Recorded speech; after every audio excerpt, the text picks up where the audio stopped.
Eh bien bonjour tout le monde, j'espère que vous allez bien. On est parti aujourd'hui pour un nouveau podcast et c'est le 6e aujourd'hui parce que la dernière fois tu savais plus. On sait pas compter. Voilà. La dernière fois on savait plus. C'est notre problème. On avait dit 4 choix alors que c'était 5. Oui. Donc là c'est le 6e. Oui. Aujourd'hui, comment vas-tu Laurent ? Très bien, merci Raph. Et toi ? Impeccablement mal. C'est vrai que j'ai chopé la crève la nuit précédente. J'ai dormi avec la clim. D'ailleurs, c'est marrant parce que ça va être un sujet d'aujourd'hui. Moi, mon deep sujet, donc le sujet c'est de après le bip, ça va être lié justement au réchauffement climatique et à ce qui se passe en France actuellement. Très bien. Donc on en discutera tout à l'heure. Et donc là, j'ai dormi avec, normalement je dors avec ma couette. Oui. Là, j'ai dormi sans ma couette. Terrible. Eh bah terrible. L'erreur. Ça a pas loupé. Le nez qui est pris, la totale. Donc erreur de débutant, je vais dire. Erreur de débutant, exactement. Toi, ça va bien ? Oui, très bien. Écoute, moi, je vais vous parler de la Coupe du Monde, sur le fait que la FIFA a tokenisé les tickets, les billets. Ok. Et puis un peu de dette de France. Parce que ça me fait plaisir. Et les derniers chiffres de l'INSEE sont sortis, donc voilà. J'allais dire, il s'est passé quelque chose sur l'euro numérique. Tu vas nous en parler ? Non, on en avait parlé. Non, il y a un vote. On avait évoqué le vote, ça a été confirmé. Mais l'agenda, en fait, est juste confirmé. Donc, il n'y aura pas d'euro numérique avant au moins 2029. Et même 2029, il y a tout un tas de conditions, notamment techniques. Moi, j'ai ma théorie. Ils ont écouté notre podcast, ils se sont dit, bon, on va faire retarder le truc, faut qu'on le sorte en 2029. C'est ma théorie. Ils sont dans les 60. Elle est belle, la théorie. Et d'ailleurs... Oui, mais Christine nous écoute. Voilà, Christine Lagarde. Et d'ailleurs, parlons-en, parce qu'on dit les 60. Ce n'est plus les 60 maintenant. Plus de 100, on est à 100, peut-être que 120 views. Voilà, donc là, maintenant, c'est terminé. On ne dit plus les 60. L'audience devient mainstream. Il va falloir faire très attention à ce que l'on dit maintenant. Oui, c'est vrai. On va parler des centaines de personnes. Des centaines. Bon, ce que je te propose, c'est qu'on passe au café. On est parti. Le café. Le café. Le café, ce que je te propose, c'est qu'on démarre par mon sujet. Bien sûr. Juste avant, parce que c'est vrai qu'on n'en a pas reparlé. Tu devais nous parler d'IA de santé. Oui, j'ai pas eu envie. Et t'as pas eu envie. Donc t'en parles. Je n'ai pas pris le temps. Je le ferai. Voilà, une prochaine. Mais là, cette semaine, j'ai pas pris le temps. C'est juste pour prévenir ceux qui nous écoutaient. Les trois qui sont là pour ça. Voilà. Et qui sont très déçus. On pense à eux, on les embrasse. On pense à vous, évidemment. Mais voilà, donc tu devais parler d'IA. Donc c'est ça un peu le mais tu vas nous parler d'IA. Et moi, je vais vous parler d'IA aujourd'hui. Quel lancement, Raphaël, un vrai professionnel. Et en fait, je vais parler d'Anthropic parce qu'il s'est passé quelque chose. Et ça, c'était le 25 juin. Il y a Anthropic qui a envoyé une lettre au Sénat américain. Oui. Et elle est datée du 10 juin, du coup, cette lettre. Et en gros, ils ont dit que Alibaba, ils avaient mis un système en place. Alors, le terme, c'est un système de distillation en place. Et comme quoi, donc, ils avaient... en fait, Alibaba, ils ont structuré leur IA sur les informations de Claude. Et pour ça, ils ont créé 25 000 faux comptes et ils ont fait plus de 28,8 millions d'échanges avec Claude pour récupérer un maximum d'informations sur Claude et créer leur IA. Et s'inspirer pour construire leur IA, c'est Qwen, je crois, ou Qwen. Ouais, c'est ça, c'est Qwen. C'est ça. Ouais, QWEN. C'est ça. Ouais, IA Qwen. Et donc l'IA Qwen est fortement inspirée. Ah oui, là c'est plus fortement. Ouais, c'est plus fortement. Très bien. Du coup, est-ce que tu sais ce qu'est la distillation ? Parce que je l'ai placé ce mot, mais est-ce que tu sais en chimie, c'est le fait de séparer deux éléments. Mais donc la distillation en IA, non ? Et la distillation, je vais te l'expliquer. C'est en gros, tu prends un modèle très fort, par exemple Claude, et en gros, tu le bombardes de millions de questions et tu utilises ces réponses pour entraîner ton propre modèle. Donc en fait, c'est ce qu'a fait Alibaba. En fait, ils ont fait une distillation. C'est ça qu'ils appellent la distillation de l'IA. C'est ça. Et en gros, essayer de trouver tous les composants qui composent l'agent Claude. Voilà, c'est ça. Okay. Après, moi, je serais curieux, c'est de savoir quel prompt ils utilisent, tu vois, pour utiliser. Est-ce que c'est des prompts classiques juste pour voir comment ça fonctionne, comment ça réfléchit, ou est-ce que c'est vraiment des prompts méga précis, tu vois ? Non, mais de la même façon, il y a des puces et il y a du matériel qui est fait pour entraîner, pour le fameux deep learning ou pour entraîner les puces, et c'est pas les mêmes qui répondent à nos questions. En fait, il y a des data centers, ils sont aussi différents en fonction de est-ce que tu crées ou tu entraînes une IA. Ou est-ce que tu utilises en gros un LLM. Mais c'est pas clair dans ma tête non plus. N'hésitez pas à nous écrire en commentaire si on a un ingénieur, un développeur de très haut niveau. Bien sûr, à côté de Christine. Dans les 120 personnes, mais évidemment qu'il y en a, Laurent. C'est sûr. N'hésitez pas à nous dire ça en commentaire, ça ferait plaisir. Et du coup, moi j'avais une question par rapport à ça. C'est en gros parce que c'est du vol au final là ce qu'ils font. Ouais, alors. Mais attends, justement, j'aime bien ta réaction parce que ça va avec la question. Est-ce que c'est du vol ou c'est juste comment marche la compétition et la technologie depuis toujours? Et est-ce qu'une boîte qui a scrappé tout le web a vraiment la légitimité morale de crier au pillage? Donc on rappelle que Claude. Oui. Bah, tout le monde s'inspire de tout le monde au final. Ouais, parce que Claude s'est inspiré de tout le web. Et puis Claude, les mecs qui ont construit Claude, je crois qu'ils sont partis d'OpenAI parce qu'ils étaient en désaccord sur le virage, c'est pas politique, mais. Le virage de centralisation justement qu'OpenAI avec ChatGPT a pris. Et donc à la base c'est ça, je crois que c'est une dissension entre l'équipe dirigeante d'OpenAI et certains de leurs ingénieurs, et les mecs sont partis et ont décidé de créer Anthropic et Claude. Oui, c'est ça. Ouais. Et donc pour en revenir à ta question, quel est le premier qui a volé ou quel est le premier qui... Enfin, dans cet univers de connaissances, dans cette économie de la connaissance où tout est ouvert et où l'information circule, c'est difficile de... Puis, surtout qu'on est dans une guerre, alors monétaire on en parle bien sûr, mais dans une guerre aussi cognitive et qui se réalise par des décisions politiques concrètes comme les embargos. Okay. Il y a encore jusqu'à la visite de M. Trump en Chine, les États-Unis par exemple interdisaient à Nvidia de vendre leur matériel en Chine. Okay. Donc les Chinois se débrouillaient comme toujours par des sociétés écrans machin pour choper des machines, mais déjà ils étaient limités en quantité et ils étaient limités probablement sur les meilleurs modèles.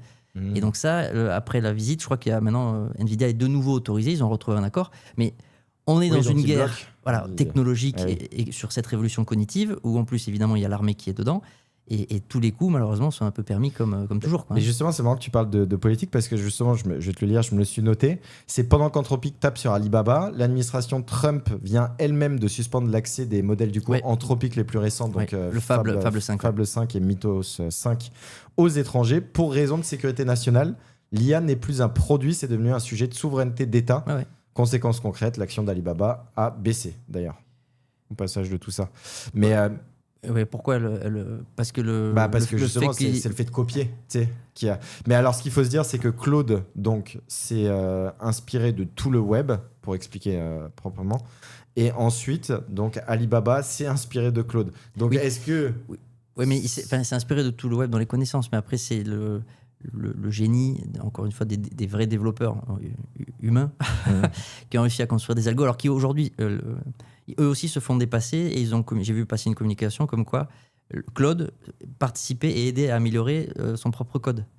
Et donc sur encore une fois les millions de lignes de code écrites, il y en a de moins en moins qui ont été écrites par les humains. Ah oui, donc mais au Claude départ, génère Claude. Voilà, Claude participe à s'améliorer. Okay. Mais encore avec la participation ou la collaboration d'humains, jusqu'au jour où, peut-être, un jour, ils n'auront plus besoin de nous. Mais on n'en est pas encore là. Mais donc, il n'y a pas que il y a quand même un génie, une idée, une innovation qui provient des ingénieurs d'Anthropic. C'est vrai, mais du coup, pour toi, est-ce que ça vaut la baisse de Alibaba? Non, mais je ne suis pas sûr que ce soit... Si, c'est lié à ça. Parfaitement isolé à ça. Ah oui, c'est lié à ça. Je pense que passager, c'est pareil, c'est une réponse... Donc, ton conseil en investissement, achetez Alibaba maintenant. On fait pas de conseil en investissement, tu le sais bien. je sais, c'était une blague. C'était une blague, évidemment, aucun conseil en investissement. C'est juste sorti par la sauce. Non, je sais même pas. Achetez Alibaba, du coup, les amis. Je ne connais même pas le graphique d'Alibaba. Ouais, c'est vrai que j'ai même pas. Je sais même pas combien.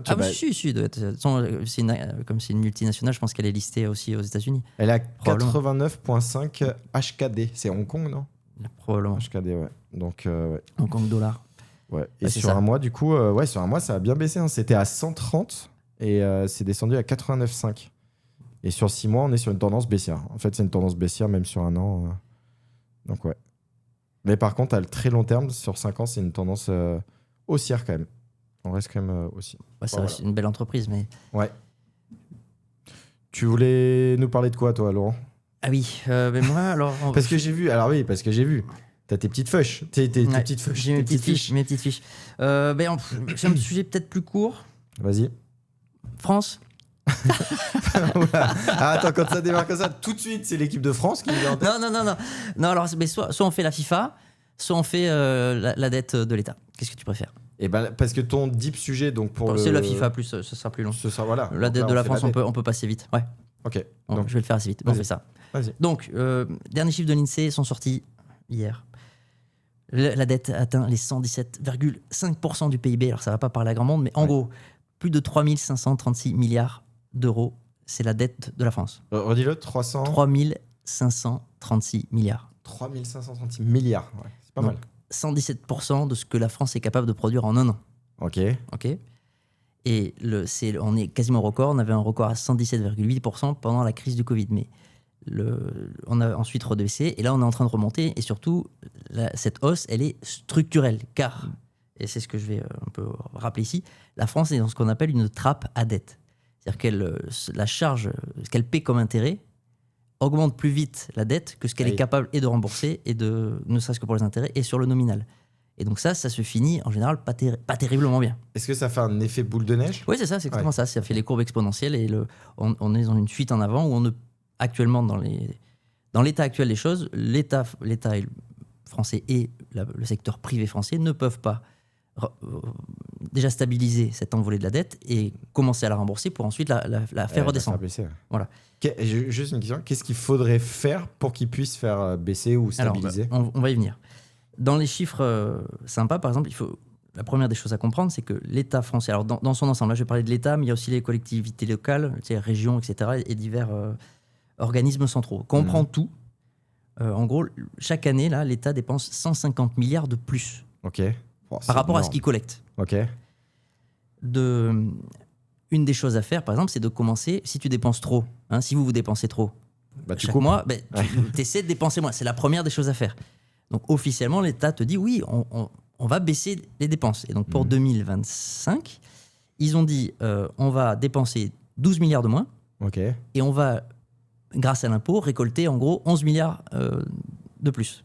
Donc on va faire 23 milliards d'économies. Sauf que ces 23 milliards d'économies sur 150 milliards de trop. Oui.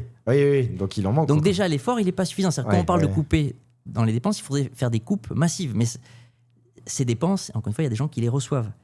Et politiquement, comme il faut plaire au plus grand nombre, si tu expliques au plus grand nombre que tu vas couper les diverses allocations, que tu vas raboter peut-être dans les régions, les départements, j'en sais rien. Il y a probablement tout un tas d'organisations. On finance plein d'organisations probablement toujours des bonnes causes, des bonnes justifications. J'aime bien les pincettes que tu prends. Mais oui, voilà. Non, mais, il y a de toute façon une mauvaise allocation des ressources parce que l'État français, encore une fois, collecte beaucoup et dépense beaucoup. C'est plus de 500 milliards de dépenses.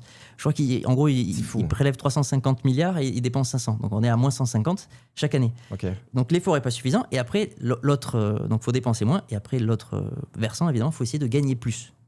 Sauf que le contexte, alors il y a l'inflation monétaire, c'est lors de la crise Covid 2021, les banques centrales ont créé beaucoup d'argent. Donc les prix ont augmenté, l'inflation en gros c'est l'augmentation des prix, mais secondairement à une augmentation de la masse monétaire. Aujourd'hui on vit une inflation énergétique. Le prix du pétrole a explosé, donc les prix augmentent, mais pas parce qu'on a multiplié les billets, parce que le prix de l'énergie nous coûte plus cher. Et donc là en gros on a les deux situations. Les prix ils augmentent parce qu'on a augmenté la masse monétaire il y a 5-6 ans, on le paie encore aujourd'hui, et parce que l'énergie coûte plus cher. Et donc dans ce contexte, c'est très difficile en gros pour le secteur privé d'être bénéficiaire, de dégager plus de profits. Mais moi j'ai une question, parce que l'énergie, on est d'accord que surtout en France, c'est nous qui la créons, c'est ça ? Et c'est nous qui l'exportons. Alors pas le pétrole. Ah, pas le pétrole, oui, là c'est l'électricité. On est exportateur d'électricité, mais déjà pareil, le parc... On pourrait l'exploiter davantage. On avait parlé du minage du Bitcoin, etc. Bitcoin, pour stabiliser les réseaux. On sous-utilise et on mésutilise de façon pas optimale toutes les capacités qu'on a qui sont exceptionnelles, et notamment hydroélectriques aussi. Parce que juste pour rappeler en gros ce qu'on disait par rapport au Bitcoin, c'était que les usines, les centrales, en gros, elles généraient énormément d'électricité et en gros, il y avait plein de surplus. Et ce surplus-là, en fait, ils le grillent dans un chauffage, par exemple. Des bancs de charge, par exemple, c'est l'équivalent d'un gros chauffage. Et qu'au lieu de les griller là-dedans, donc les utiliser à perte, on a autant miné du Bitcoin avec ça pour gagner de l'argent, gagner du Bitcoin pour le pays. Ça crée une rente économique et ça permet aux producteurs électriques de produire en permanence au max de ses capacités. En sachant que pour une centrale nucléaire, par exemple, ça ne coûte pas plus cher de la faire tourner au max que justement d'essayer de la piloter. Et ça permet d'inverser les choses. C'est-à-dire qu'aujourd'hui, c'est l'offre d'électricité qui s'adapte à la demande. Donc, par exemple, quand l'été, là, il a fait très chaud en France, on va en parler, je crois, tu m'as dit. Oui, on va en parler, t'inquiète pas. Mais donc, non, mais la climatisation, donc il y a beaucoup de climatisation, ça augmente la demande en électricité, et donc c'est aux producteurs d'électricité de s'adapter. Oui. Grâce aux mineurs de Bitcoin, en fait, on inverserait les choses. C'est-à-dire qu'en gros, les producteurs produisent tout le temps au max, et lorsque la demande augmente, donc la même raison, il fait chaud, les gens allument la clim, c'est les mineurs de Bitcoin qui débranchent. Okay. Ce qui fait que pour le producteur d'électricité, lui, il est peinard. Et en fait, ça. Oui, c'est toujours au max. Et surtout, ça provoquerait que l'électricité pour les gens serait moins chère. Ah ouais. Parce que c'est contre-intuitif, mais produire plus. En fait, produire de façon stable pour un producteur d'électricité, ça lui coûtera moins cher. Et donc, le prix de revente de l'électricité, à l'arrivée pour le boulanger et même pour le particulier qui allume sa clim chez lui, ça lui coûtera moins cher. Mais qu'est-ce qui fait. Pourquoi ils ne le font pas concrètement? Alors, c'est tous les accords, notamment les accords à Rennes, au niveau européen. Ah oui, il y a trop de. Et avec l'Allemagne, en gros, c'est juste un bidouillage, encore une fois, administratif et contractuel. La France, parce que dans tout ça, quand tu vas au bout du bout, le prix de l'électricité est adossé au prix du gaz allemand.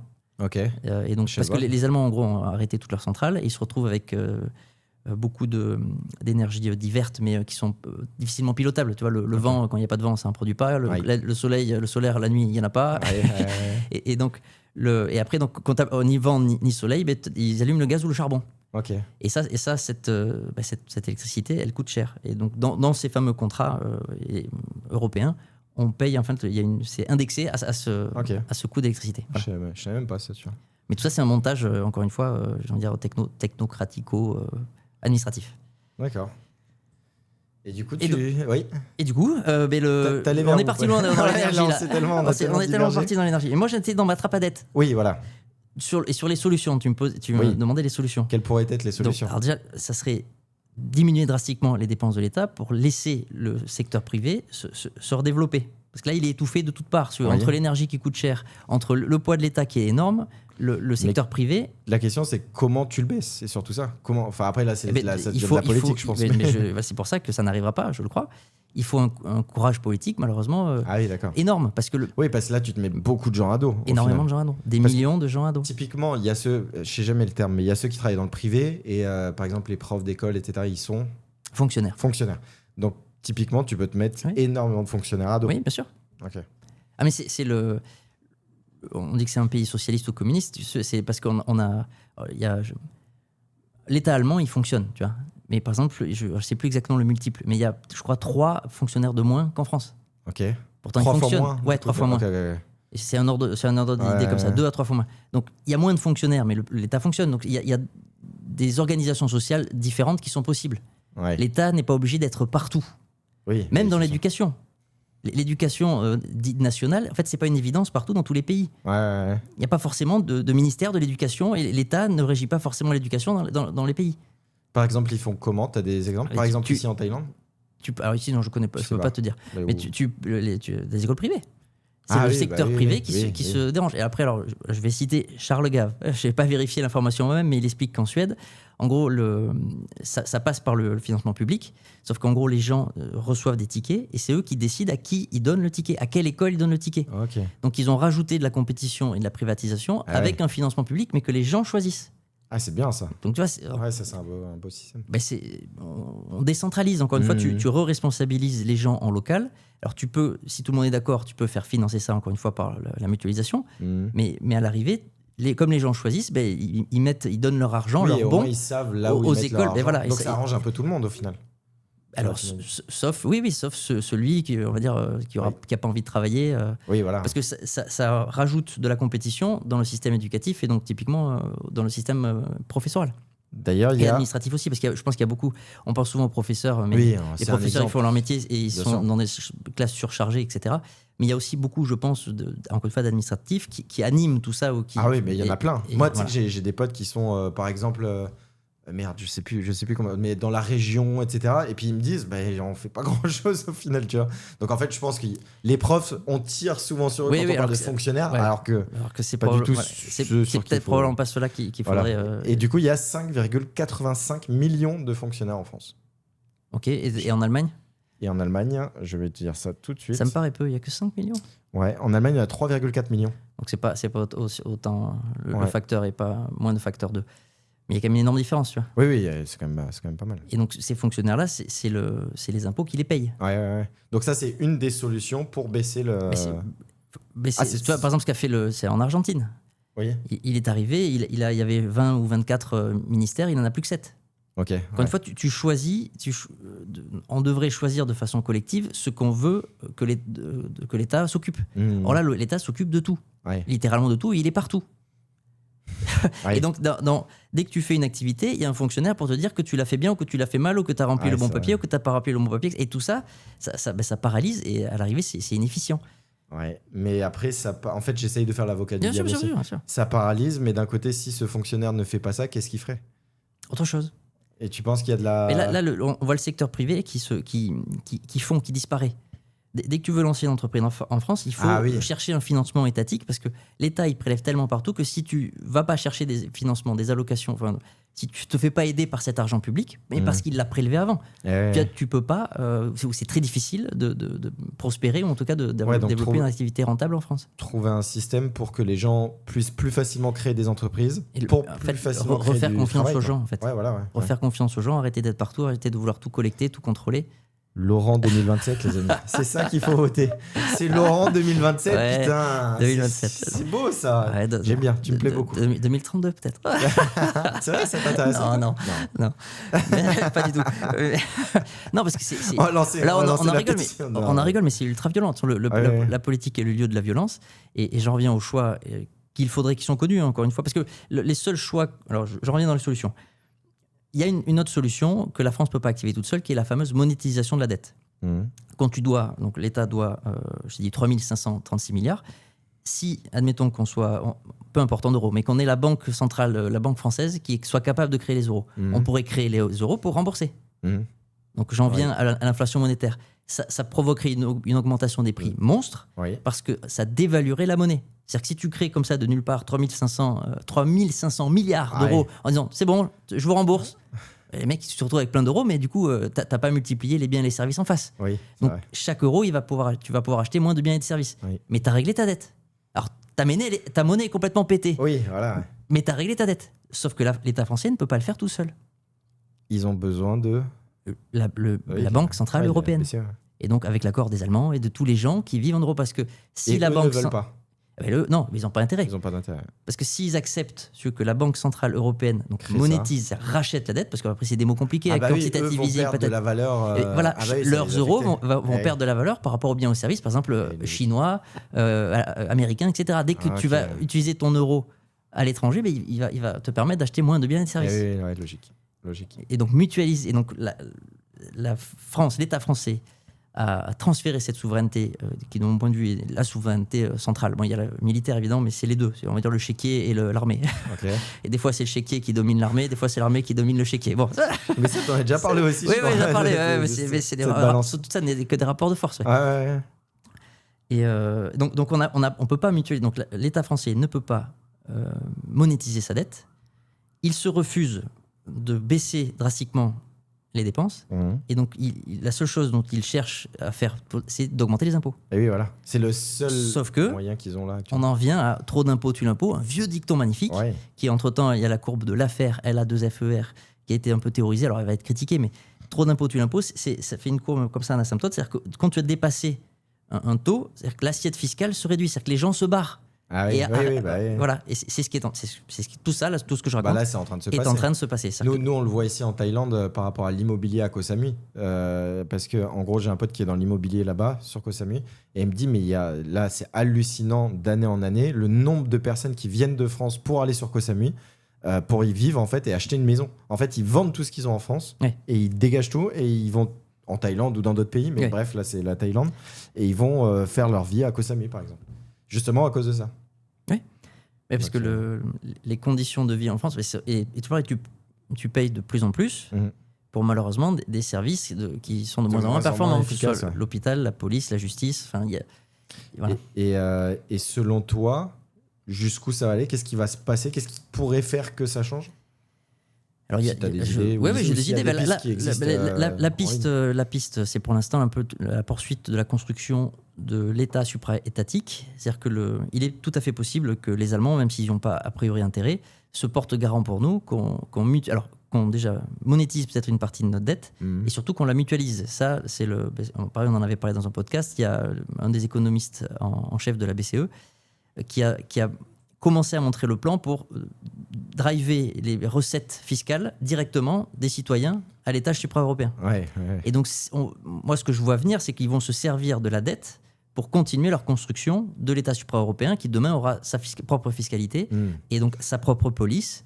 Peut-être on a déjà l'OTAN, mais l'armée européenne, etc. Et que Macron ne se cache pas d'être un fédéraliste et qu'il sera peut-être demain le président du nouvel État Europe. Voilà. Ah ouais. Et donc tout ça se met en place gentiment. Bon, les gens ne vont pas l'expliquer comme nous on l'explique. Et puis pareil, comme la majorité, par exemple le peuple français a voté non à la Constitution européenne en 2005. Donc... à tes souhaits. Merci.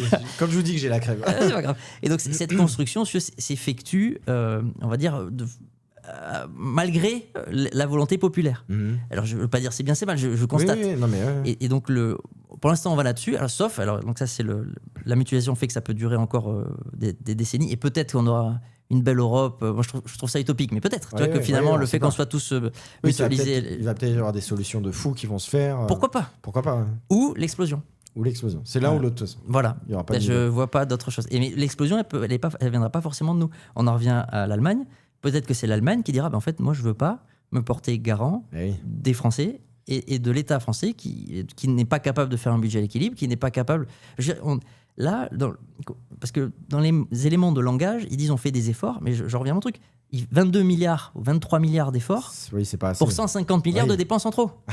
Oui, donc c'est un petit effort. Surtout que j'ai oublié de te dire, dans les 22 milliards, 23 milliards d'efforts, il y a la charge de la dette. Donc les intérêts qu'on paye sur notre dette, chaque année, ils augmentent parce que les taux augmentent. Et donc là, entre 2025 et 2026, c'est plus 9 milliards. Donc ils disent, on va dépenser 23 milliards de plus, mais en fait, mécaniquement, juste par les intérêts de la dette, il y a 9 milliards de plus que de toute façon, tu dois sortir. Oui, on va dépenser 23 milliards de moins, du coup. C'est ce qu'ils disent. On va dépenser 23 milliards de moins. En fait, c'est même pas 23 milliards de moins parce que tu ajoutes moins 9.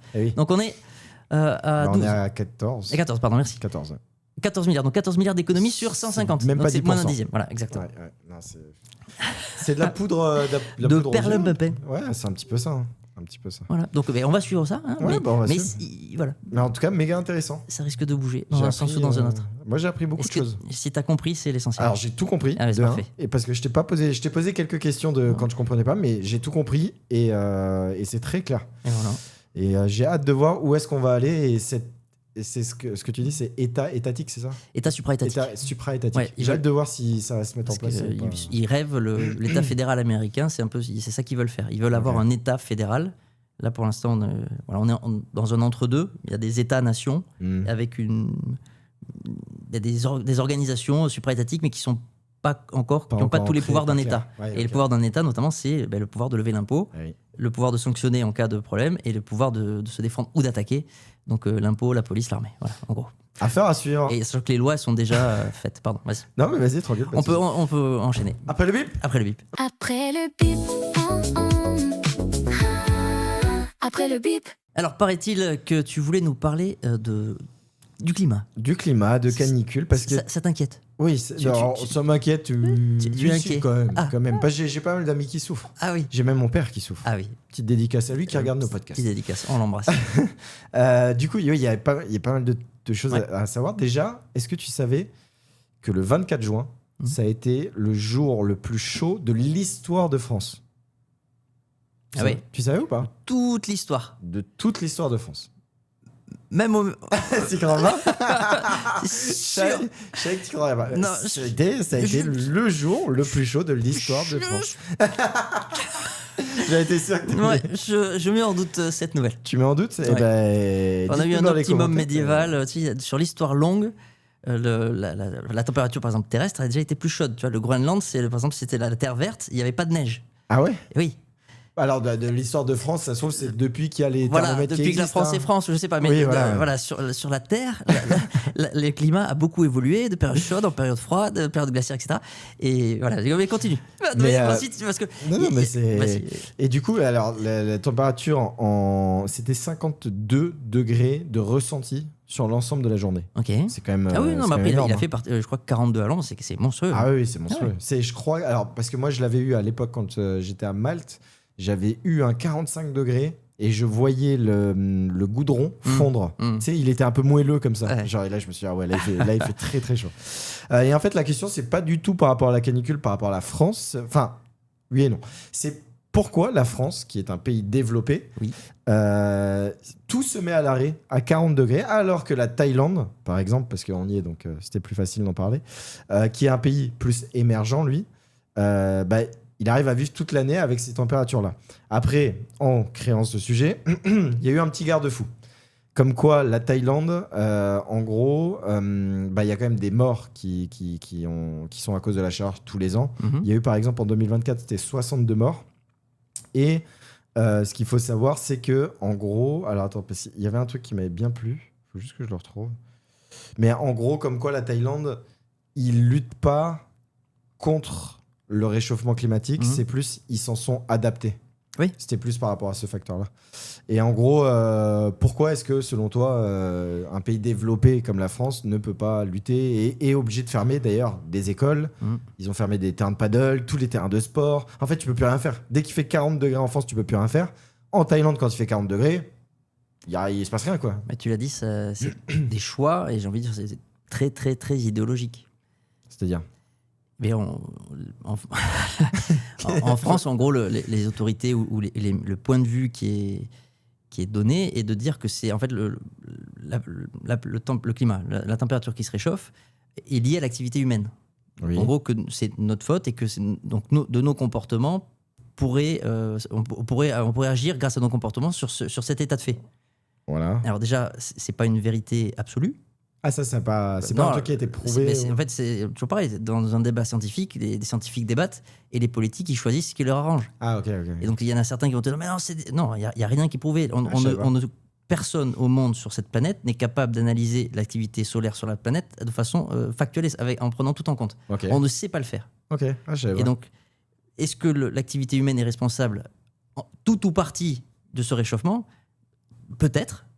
Tout, je suis quasiment certain que non. Oui. Partie, peut-être. Mais en tout cas, il y a une chose est sûre, c'est que le soleil et l'activité solaire a une influence énorme sur ces fameux changements climatiques qui sont là depuis bien plus longtemps que l'ère industrielle humaine. Okay. J'en reviens à l'optimum médiéval, j'en reviens aux périodes glaciaires. Enfin, la température sur notre planète avait changé bien avant que nous soyons faisons des industries, il y a déjà eu des périodes chaudes, il y a déjà eu des périodes Exactement. froides. Et donc après, comme tu le dis, c'est on valide que la planète se réchauffe. On peut même valider que la planète se réchauffe à cause, en partie, de l'activité humaine. Alors, comment on y répond ? Et sur en gros, la France, on te dit, consommez moins, on va vous taxer plus, et non, mais c'est vrai. Oui, c'est vrai ça. Et prenez des douches froides. Ouais, ils disent même couper la clim. Couper le chauffage en hiver, couper la clim. Voilà. C'est fou. Mais ça n'a, alors malheureusement, aucun sens autre que, d'un point de vue de la manipulation, je vais le dire. Ouais. Parce que c'est ce que je te disais, il y a une corrélation entre la capacité de transformation énergétique d'un pays ou d'une zone économique et sa richesse. La France est en train de se paupériser, et donc c'est un point de vue, c'est le mien, je le partage. C'est une façon d'expliquer aux Français qui vont dépenser moins, donc s'appauvrir, mais c'est pas la faute des gens qui dirigent l'État. C'est la faute du climat, c'est la faute de... Ah oui, en fait, ils essayent de trouver un narratif. Mais pour expliquer pourquoi ça va moins bien, ça peut pas être lié à eux, c'est la faute du climat, c'est la faute des méchants Chinois ou des méchants Américains qui produisent trop. Moi, ce qui m'a toujours choqué, c'est une fois j'étais allé en Amérique, et en gros, eux là-bas, il fait 40 degrés. Les magasins ont les portes grandes ouvertes, clim à fond. Mais bien sûr. Mais nous, chez nous, il fait 40 degrés, tout le monde te dit coupe la clim, c'est pas bon. Je l'ai pas vu à Dubaï, dans les Émirats, mais il y a les fameuses clims terrasses. Oui, j'ai vu ça. Ils mettent la clim à l'extérieur sur les terrasses. Ils mettent des blocs de clim sur les terrasses. Ça, c'est... Oui. Donc forcément, quand tu t'extrais du territoire métropolitain français, parce que déjà, c'est différent dans nos territoires d'outre-mer. Et bref, quand tu t'extrais de la métropole, où les gens sont matrixés et conditionnés à penser que parce que tu as eu la clim, tu vas tuer un bébé phoque, tu comprends que ailleurs dans le monde, les gens ne partagent pas forcément ce point de vue. Oui. Et que le point de vue français n'est pas forcément celui qui a raison. Alors moi, je dis, voilà, encore une fois, je ne dis pas que j'ai raison. Oui, mais je dis que la façon dont tu réponds à cette problématique est significative et l'étranger, heureusement, ne répond pas comme nous on le fait. Ouais, parce que là, avec un 40 degrés, moi, c'est le seul pays, parce que pour le coup, j'ai des amis un peu dans différents pays, etc. Mais c'est le seul pays où tu as des problèmes comme ça, avec une température élevée, quoi. Enfin, à ce niveau-là de température. Après, c'est sûr, si c'est plus élevé, je pense qu'il y aura d'autres pays qui vont galérer. Mais à 40 degrés, c'est le seul pays qui a vraiment des galères comme ça, quoi. Je suis manque d'anticipation. On peut même en revenir à l'allocation des ressources. Oui, au final, par rapport à l'électricité. Par rapport à tout. Ouais, C'est-à-dire que si tu anticipes ou tu essaies de planifier et encore une fois de t'adapter à des choses qui nous dépassent, parce que j'en reviens au fait que le climat se réchauffe, il y a peut-être une partie de l'activité humaine qui est responsable. Bon, la France ne représente rien. Rien par rapport à l'activité humaine globale. Ouais, bien sûr. Encore une fois, tous les Français pourraient même mourir, disparaître, ça ne changerait pas. Mais là, un Français va te répondre, oui, mais si nous, on commence pas à le faire, personne ne le fera. Oui, mais tout le monde s'en fout de vous. Je vous le dis. Je vous l'ai dit, tout le monde s'en branle. Le monde entier s'en branle. Ouais, c'est vrai. Et donc, il vaut mieux s'adapter. Et encore une fois, le problème n'est pas la consommation de l'énergie, parce qu'on transforme. La vie n'est que transformation d'énergie. Et donc, la seule question, c'est comment on transforme mieux, comment on transforme sans impacter notre environnement, sans le détruire. C'est ça la seule vraie question. C'est pas comment consommer moins. C'est comment consommer plus et mieux, parce que plus on consomme, et pareil, il y a une corrélation, l'énergie et le développement des pays, mais même avec la mortalité infantile. Okay. Plus tu as d'énergie, plus tu as de ressources, plus tu as de capacités technologiques, moins les enfants y meurent. Okay. Il y a des conséquences vitales. C'est-à-dire qu'encore une fois, quand tu dis à un pays consommer moins, on va même produire moins d'électricité et donc transformer moins d'électricité, on va s'appauvrir. C'est ça que non, c'est fou. C'est ça qu'il faut comprendre. Et nos bébés vont plus mourir. Voilà. Ok, putain, et donc je veux pas que les bébés meurent. Non, moi non plus. Eh ben ouais. Ni les bébés phoques. Donc faut s'adapter. Il faut s'adapter. Faudrait. On a dans le sud de la France le jour où et peut-être que l'IA nous aidera. On arrive à débloquer la fusion nucléaire sur Terre. On se retrouve avec une énergie quasi illimitée par rapport à ce qu'on a. Mais ça on l'a pas débloqué. Non.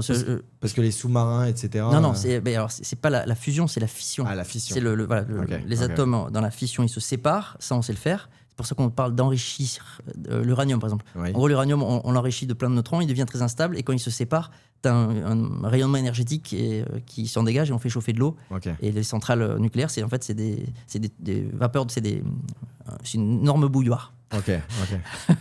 Voilà. Et on fait les bombes pareil. Mais la fusion, c'est l'inverse. C'est qu'il y a deux atomes d'hydrogène notamment qu'on veut faire fusionner. Okay. Et quand tu le fais fusionner, ça redégage un autre rayonnement ionisant ou énergétique. Et lui, il est, pareil, c'est un facteur énorme, mais il est immensément plus puissant. Oui, c'est et pareil, il n'y a pas de déchets radioactifs. Ah, en plus. Donc en fait, c'est limite électricité infinie. En fait, c'est un cheat code. C'est ce qui se passe dans le soleil. En fait, c'est l'énergie c'est l'énergie du soleil.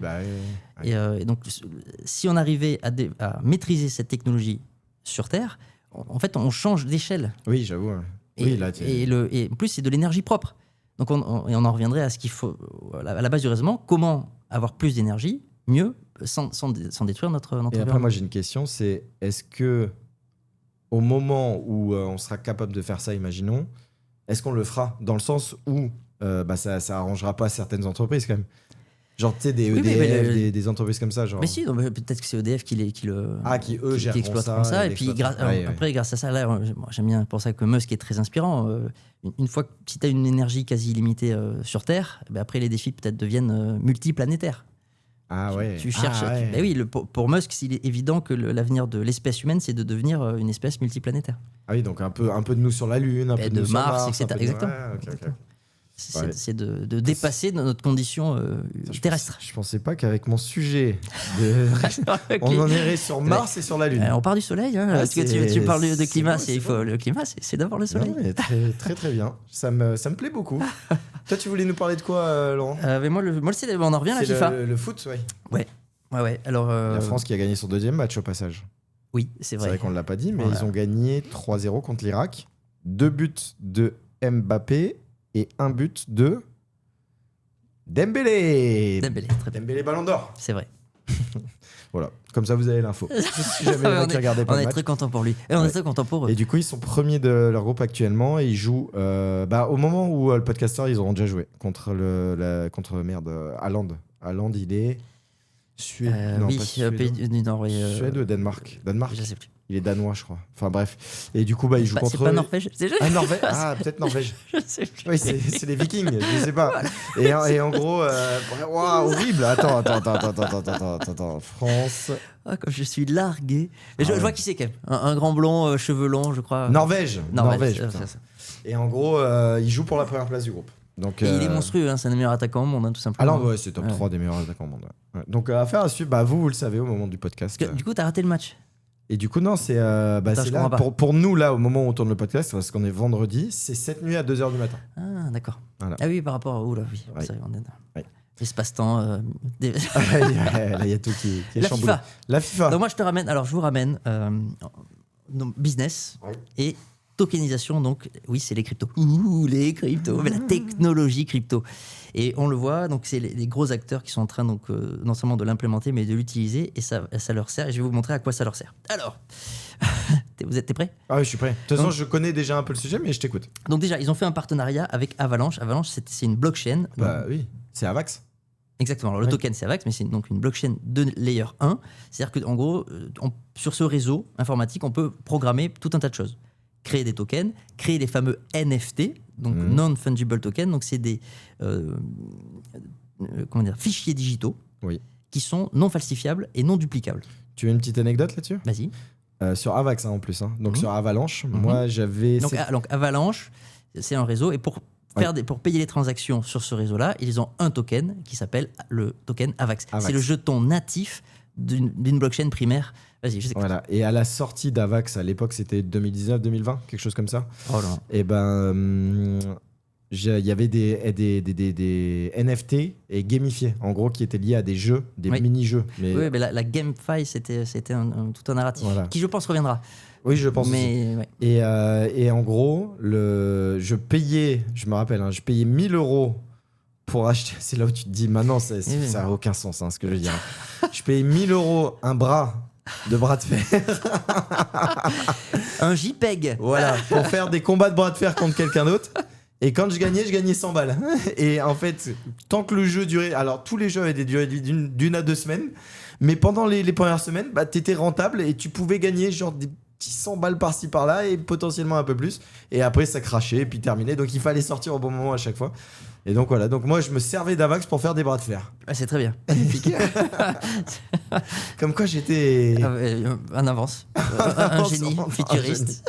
Un génie parce que derrière, c'est derrière, la FIFA t'a copié. Voilà. La FIFA m'a copié. Donc, la FIFA, en voyant Raphaël jouer au bras de fer, s'est dit, attends, il y a un truc à faire. Et donc, on en revient en fait, surtout la problématique de la FIFA. Enfin, c'est pas la problématique, c'est la rente qu'ils ont réussi à privatiser. C'est le fameux marché secondaire des billets. Parce qu'eux, jusqu'à maintenant, ils émettaient leurs billets.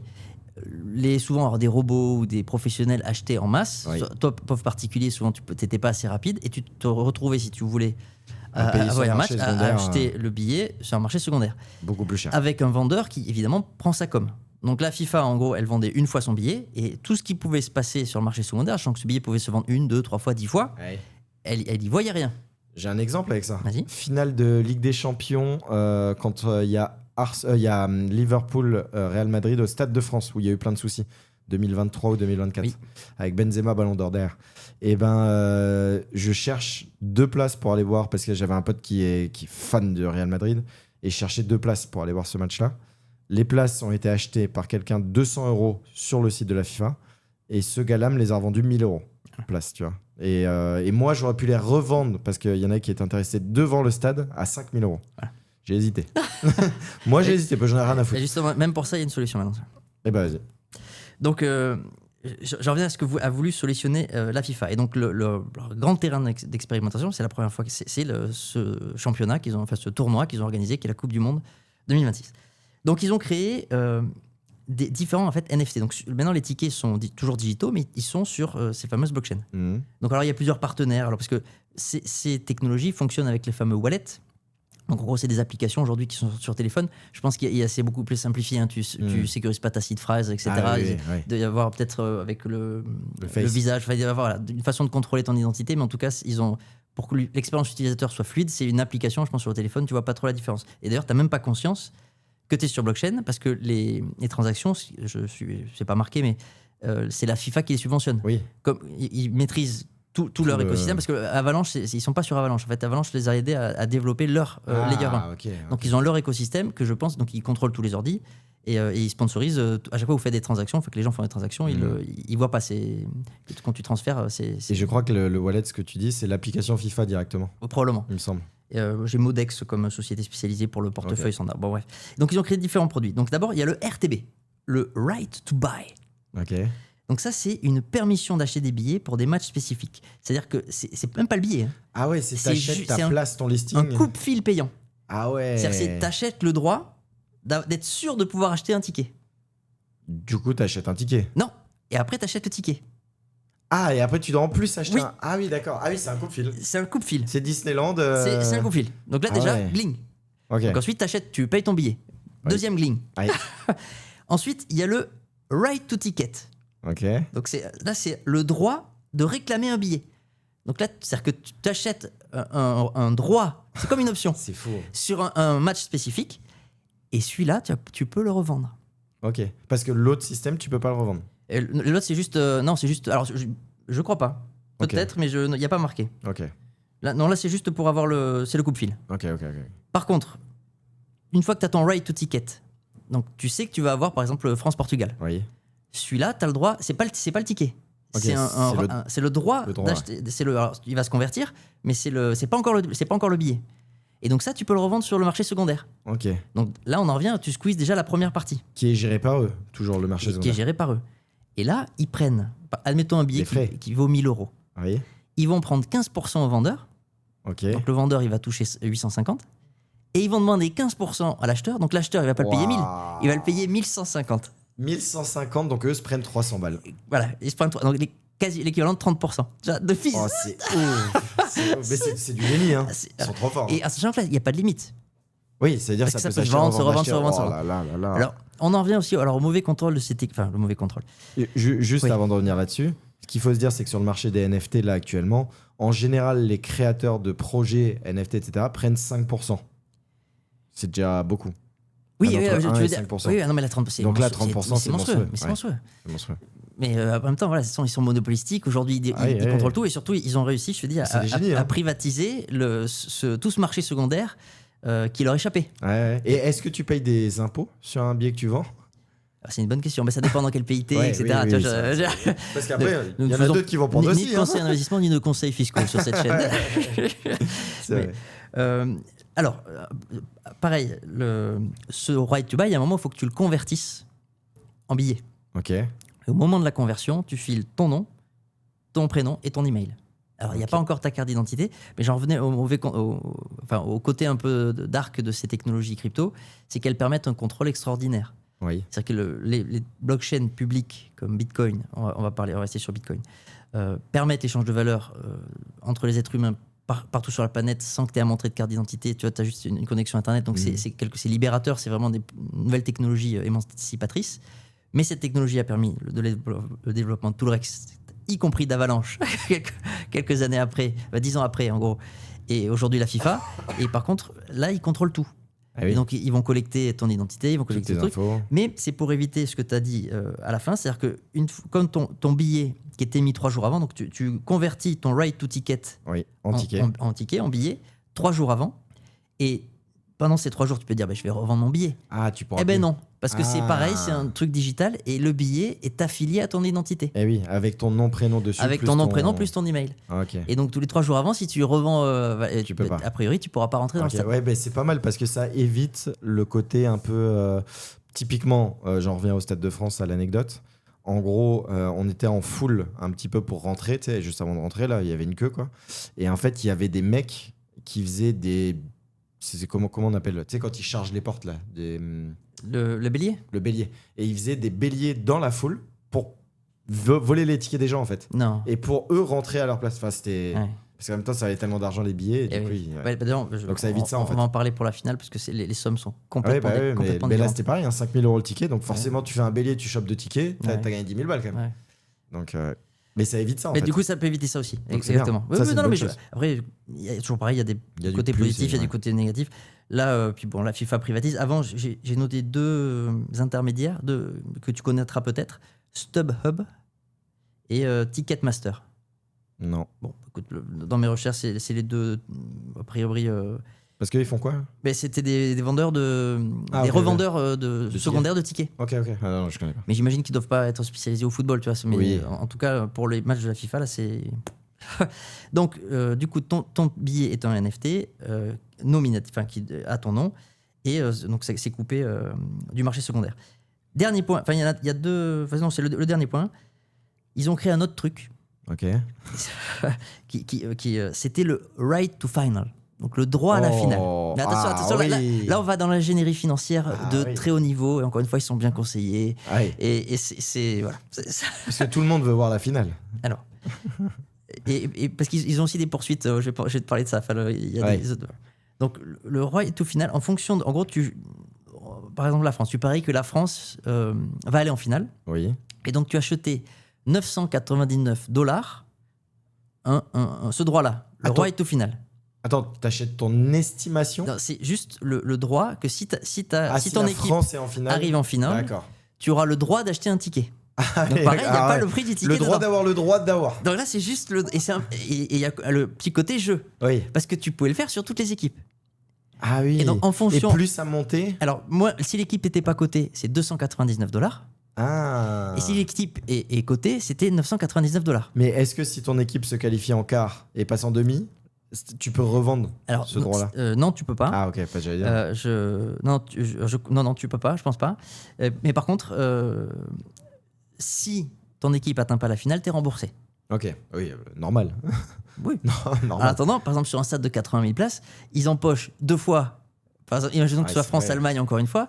Parce que là, j'ai regardé sur le site, alors, à 299, c'était pas sold out. Ok. Mais tous les right to final à $999, ils étaient sold out. Et attends, parce que est-ce qu'ils en... Ouais, si, ils en émettent le nombre de places. Alors peut-être pas les 80 000 ou 90 000, je sais pas le stade final, mais 60 000 quoi. Même voilà. À 1000 balles, ça fait 60 millions. Oh là là. Et x2, il y a 2 équipes. Oui. Et ça, c'est juste pour permettre à des mecs d'acheter après le ticket. Oh, c'est monstrueux. Et en sachant que le ticket de la finale, le ticket le plus cher, est-ce que tu connais le prix? Le ticket, attends, c'est le prix de quoi? Le prix actuellement. Le prix actuellement.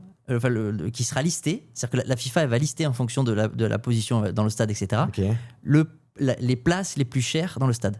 En loge ou hors loge? Je ne sais pas si c'est loge. Pour que je vais aller dans un chiffre délirant. 100 000 €. 33 000. Je ne sais pas si c'est les loges. Je ne pense pas que ce soit les loges. Je pense pas que ce soit les loges du coup. $33 000. $33 000. À mon avis, tu es en présidentiel. Prix de vente. C'est-à-dire que c'est pas marché secondaire. C'est là où ça va monter. C'est prix de vente, mais alors après combien de jours est-ce que y aura le right? Je sais pas. Ouais. Est-ce qu'il y aura un right? C'est souvent l'achat-revente où ça gonfle encore plus le prix. Typiquement, ma place de machin, c'était 200 € et 1000 balles la finale, donc ça fait x5. Là, tu fais x5, t'arrives vite à 120 000 balles. Hein. Ouais, mais est-ce qu'ils auront loqué ça avec la nouvelle technologie, tu vois? Je sais pas. Mais parce qu'ils prennent les 15%, donc ils ont aucun intérêt à le loquer. Ouais, mais déjà 3 jours avant. Alors ça dépend de combien la finale elle est connue.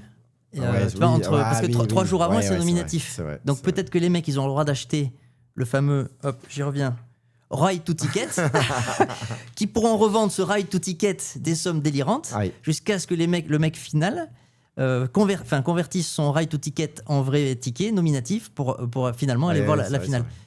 Et donc c'est sûr qu'en partant de $33 000, ça peut faire certains multiples. Et si la FIFA prend 15 et 15, je sais pas. Ah oui, ça se met pas mal. Je sais pas, mais bon, c'est quand même... Je suis curieux de voir les chiffres, je sais pas si on les saura, mais les chiffres qu'a fait la FIFA cette année grâce à ça, comparé à une autre année où il n'y avait pas ça. Je pense que ça va être délirant. Alors, du coup, je vais conclure là-dessus. Il y a 2 autorités qui embêtent titillent un peu la FIFA. Je vais commencer par l'américaine. Je crois que c'est à New York. Les mecs disent, mais attendez, là, en moyenne, les billets, ils ont monté de 34%. Ok. C'est pas un peu beaucoup quand même? Vous cherchez pas un peu d'abuser? Ils embêtent juste pour ça? Ouais, mais c'est énorme. Oui. Tu commences à lister, tu t'organises, etc. Et au dernier moment, boum! Oui, en fait, c'est plus 34%. Ah oui, d'accord, dans le sens de l'attaque. Ah oui, parce qu'ils ont démarré cette année. Oui, parce que l'organisation, là, ça a été voté il y a longtemps. J'imagine qu'il y a des discussions sur les prix et à la fin, on s'adapte à l'inflation. 34%, c'est sûr. C'est une belle inflation. Bon, il y a l'énergique et la monétaire. Mais on comprend les deux types d'inflation, nous, on va pas nous la faire. Peut-être que c'est ça que la FIFA a expliqué. Vous savez, il y a l'inflation monétaire d'une part, puis l'inflation énergétique. J'en sais rien. Mais donc il y a ça. Et le dernier truc, c'est en Suisse, parce que la FIFA, le siège est à Zurich, donc en Suisse, il dépend du droit suisse. Et ce fameux right to final, comme il y a une part d'aléatoire. Pardon, j'ai pas fini. Sur ce right to final, ce qui est génial au niveau financier, c'est que les mecs, c'est une sorte de prêt gratuit. C'est-à-dire que même s'ils remboursent les sommes. Oui, eux, ils ont l'argent. Ils se retrouvent avec de l'argent dont ils peuvent faire ce qu'ils veulent. Donc ils à peuvent taux le zéro. placer. Oui, c'est ça. Donc c'est un emprunt gratos qui leur ont probablement permis de faire de la pub, d'organiser leur tournoi. Ils se gavent pendant le tournoi et après ils remboursent les gens avec. Mais tu sais quelle est l'entreprise qui a grave géré grâce à ça justement ? C'est Starbucks. Starbucks, ouais. En gros, c'est eux parce que en gros ils font des cartes cadeaux. Et ils ont généré tellement d'argent avec ces cartes cadeaux là dans le monde que c'est devenu une des plus grosses banques au monde grâce à ces cartes-là et du coup qu'ils investissent et qu'ils ont un taux zéro, c'est le même système au final. Et c'est monstrueux. En vrai, c'est vrai que c'est des génies. C'est un peu le business plan de Tether finalement. Oui, aussi. Tu te leur envoies des vrais dollars, eux ils le prêtent à le gouvernement américain, il y a la rente. Mais pour moi, ça c'est le business de. Enfin, c'est des génies quoi. Ceux qui arrivent à faire ça dans leur business. C'est de l'ingénierie financière, mais c'est ceux qui arrivent, c'est la liquidité. On en revient à la monnaie, c'est le sang de l'économie. Et si tu as beaucoup de liquidité, c'est un avantage. Il faut du gros chiffre parce que si t'as pas de volume, il faut beaucoup de liquidité. Mais 3 ou 4%, 4% actuellement si tu prêtes sur une durée de 2 ans au gouvernement américain, tu es payé 4,15%. Oui. Donc, et typiquement, la FIFA, s'il génère, c'est 60 millions, on a dit 60 millions. Et 60 millions x 2, ne serait-ce que pour 120 millions. Ça fait 120 millions. Non, mais là c'était pour le right to final. C'est ça. Mais ça, c'est juste du bénéf. Parce qu'il y a toutes les équipes. Donc ils ont levé probablement 1 milliard ou je sais pas. Oui. Donc imaginons 1 milliard. S'ils l'ont sur la durée, ça dure combien de temps à peu près avant qu'ils libèrent ? On va dire 3 semaines, 1 mois. Disons 1 mois. Un mois si c'est 4% à l'année. C'est peut-être. Mais je crois que c'est plus que ça. Hein. Ah ouais ? Parce que j'ai cru à vérifier, mais j'ai cru lire qu'en gros, c'était fini depuis décembre. C'est-à-dire que les right to final, c'est sold out depuis décembre. Ah oui, donc c'est potentiellement même. Je crois qu'ils l'ont fait bien avant. Donc 1 an. Donc admettons 1 an, ça fait 40 millions. Oh là là là là. Oh ouais, ok. 4% sur 1 milliard. Ouais. Mais ça, c'est juste si tu les places. Mais admettons que tu les places pas. Je veux dire, juste le fait de l'investir et de l'avoir à taux zéro, c'est un prêt gratos. Oui. C'est déjà un service immense. Oui, alors tu peux le placer pour t'en faire une rente et te faire 40 millions, mais ils se foutent de 40 millions à leur échelle. Par contre, le milliard pour payer les sponsors, payer la pub, payer les stades, enfin, tu vois, ils ont forcément des coûts, ils ont forcément des charges, et avoir des liquidités gratuites. Tu peux continuer de parler, j'entends en même temps. Avoir des liquidités gratuites que tu sais que tu vas récupérer parce que de toute façon, tu es sûr de cartonner, parce que voilà, la Coupe du Monde de football, c'est pas un scoop, c'est un tournoi qui fonctionne. Tu sais que tu les rembourseras et voilà. Oui, t'es tranquille. Et dans l'autre, t'as fait des affaires. Et donc voilà, donc juste la Suisse, la justice suisse se dit, en gros, le résultat de remboursement ou du truc, il y a un peu d'aléatoire en fonction des résultats sportifs. En gros, vous frôlez avec le jeu. Le jeu d'argent. Voilà. Vous frôlez avec le jeu d'argent. Alors bon. Je suis pas inquiet pour la FIFA. Je pense que Zurich ne l'est. Ils vont trouver un arrangement. Voilà.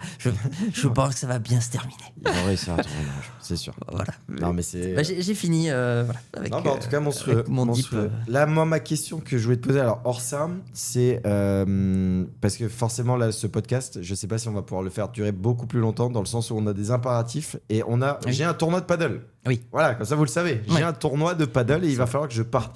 La question, c'est. De quoi tu voulais nous parler après ? Mais j'ai fini.